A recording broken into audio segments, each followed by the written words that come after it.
Anyway, thank you.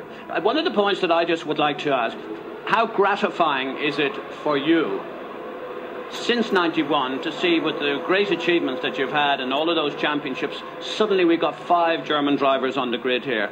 And of course, that in '91 was an unknown feature. There wasn't a German driver. All Germany was so engulfed in sports cars, never in Formula One. And you must feel that you were the reason behind that. Yeah, in a way that's true. I mean, motorsport in Germany wasn't really written very big. I mean, we didn't have a big history and neither a successful history of motor racing. And we sort of initiated that in all these years. Obviously, we have a strong market for motor cars. I mean, motor industry is very big in Germany, and naturally the interest of Formula One raised so much that everybody got interested in it and somehow got involved in motor racing, supported young drivers, and that's the result of it by now. The likes of the Nico Rosbergs and the Adrian Sutters, they were not even karting when you first started in Formula One driving Eddie's Jordan car. Do you see yourself as being partly responsible for inspiring those guys? As just mentioned, I believe so. I mean, the success that I created created the interest for the motor industry to invest into motor racing, into young drivers, and that's what we see now. If you look now, already in go-kart, you find drivers from big companies that are being supported, and they grow them up. And Red Bull is a very good example in this one as well. What they made with Sebastian Vettel, and I think at the time BMW, even before Red Bull, or at the same time supported Sebastian in order to make him what he is now. It seems to me that the public don't really know a great deal about Michael the man, and all the time you were in Formula One, you didn't really give a lot away about yourself out of the car. Was that a conscious decision to be able to deliver at that level, or you just were never motivated to sort of divulge a little bit more about what makes you tick? No, I think it is conscious in a way that when I come to a racetrack on a race weekend, I was focused just for one thing, and that was the race itself. I didn't have any other interest. So, if there was time then to have a nice chat with somebody, okay, no problem.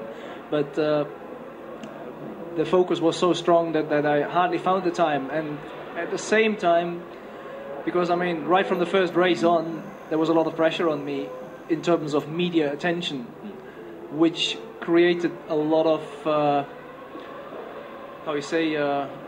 reluctant and reservation from my person to anybody, because I didn't trust anybody, and I first needed to build up the trust with either friends or media and so on. And with time, people sort of got to know me a little bit better. But initially, I was very close because I was very shy and insecure. Why when you say you didn't trust anybody, what was the issue that made that you didn't trust people in the first instance? Why did you have to work on that? You know yourself, I mean, you have some funny stories, they go on with you. Initially it's a hype. I mean, everybody likes to write good things about you. Once this becomes boring, then they try and find all the bad stuff about you, whether it's true or it's not true.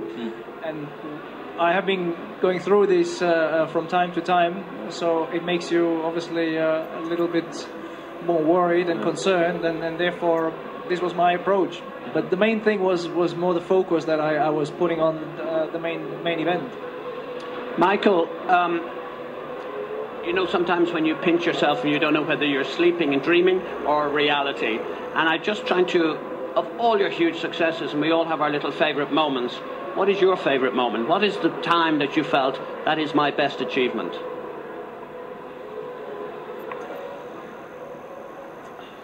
I mean, the good thing is that I have had too many. It's not an easy question, then, is it? You've got quite a few memories to flick through. It would be very unfair to just pick out one.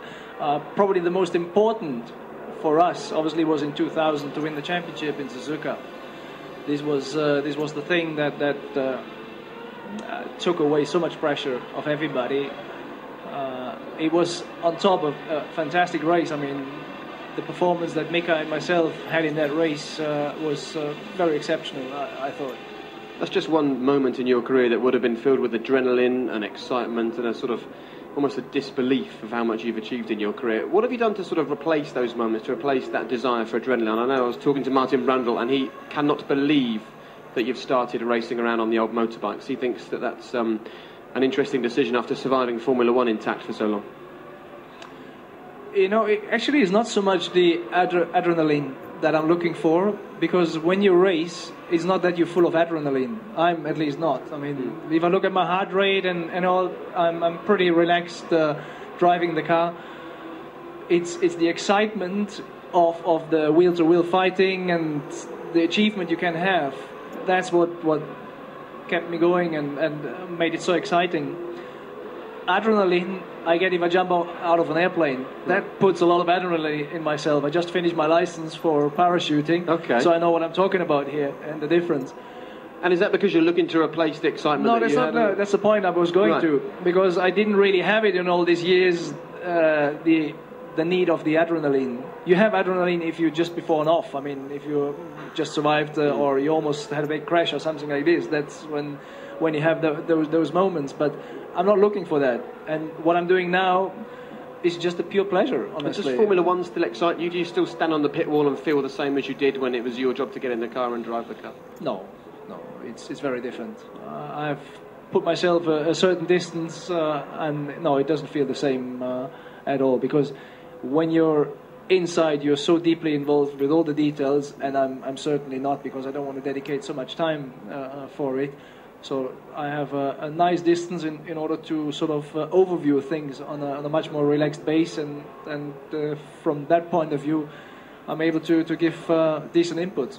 Because the talk is that perhaps Ross Brawn wouldn't mind the Ross and Michael reunion happening, and perhaps you could go down to Brawn and spend a bit of your time with them as of next season. Oh, we did yesterday night. I mean, we had a nice happening, and how you say, I don't think you should mention united last moment of taking the microphone at least together. I don't think you should mention last night. But is that something that would interest you, perhaps working with Ross again?